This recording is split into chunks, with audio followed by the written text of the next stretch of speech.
அஸ்ஸலாமு அலைக்கும் friends, welcome to my kitchen.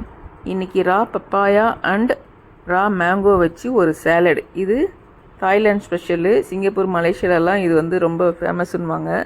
நாங்கள் இங்கே சென்னையில் இருக்க தாய் ஹோட்டல் போனோம், ஏதாவது ஸ்பெஷலாக இருந்தால் கொடுங்கன்னோம். ஸோ இதை கொடுத்தாங்க. சாப்பிடும்போது அவ்வளோ டேஸ்ட்டாக நல்லா இருந்தது. நான் வந்து இதில் பப்பாயாவும் சரி மேங்கோவும் சரி பாதி பாதி தாங்க எடுத்திருக்கேன், ரொம்ப நிறைய செய்ய வேணான்னு சொல்லிட்டு. இது ரெண்டுமே எடுத்து துருவி, சரி தோல் சீவி துருவி சாப்பரில் போட்டு நல்லா மெலிசாக துருவி எடுத்து வச்சுருக்கேன். நீங்கள் கட் பண்ணாலும் சரி, சாப்பர் இருந்தால் சாப்பர்லேயும் போட்டுக்கோங்க. ஸோ நான் 2 ஸ்பூன் வேர்க்கடலை, வறுத்த வேர்க்கடலை, 2 வந்து பச்சை மிளகா வந்து ரெட் கலரில் பழுத்துருக்கும் தெரியுங்களா, அது. அப்படி இல்லைன்னா காஞ்ச மிளகா வந்து ஊற வச்சு இந்த தண்ணி போட்டு கொஞ்சம் நேரம் விட்டுட்டு கூட அதை இடித்து வச்சுக்கலாம். ஒரு துண்டு இஞ்சி அது துருவி எடுத்துக்கிறேன். ஹனி கொஞ்சம் வேணும், ஒரு 2 ஸ்பூன் இருந்தால் போதும். 2 ஸ்பூன் வேணால் 2 டீஸ்பூன் போடுங்க. ஸோ இந்த சாப் பண்ண பப்பாயா அண்டு மேங்கோ போட்டுட்டு துருவி வச்ச இஞ்சியும் இதோடு சேர்த்துட்டு, உங்களுக்கு தேவைன்னா லெமன் போடுங்க, இல்லைன்னா வேணாம். எனக்கு மேங்கோ வந்து இது கொஞ்சம் புளிப்பாக இருக்குன்னா நான் லெமன் போடலை.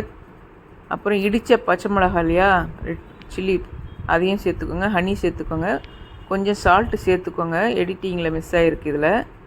ஸோ சேர்த்துட்டு வேர்க்கடலை, இடித்த வேர்க்கடலை பாதி போட்டுட்டு எல்லாத்தையும் சேர்த்து மிக்ஸ் பண்ணிவிட்டு, இதை சாப்பிடும்போது புளிப்பு, இனிப்பு, சில்லி, அந்த சில்லி போட்டிருக்கலாம், அந்த காரம் எல்லாமே சேர்ந்து ஒரு நல்ல சேலட். இது குக் பண்ணாத ஒரு சேலட். நல்லா இருக்குது பாருங்கள், சேலடு பார்க்கவே நல்லாயிருக்கு, சாப்பிடும்போது இன்னும் நல்லாயிருக்கு. நீங்களும் ட்ரை பண்ணுங்கள் ஃப்ரெண்ட்ஸ். தேங்க்யூ.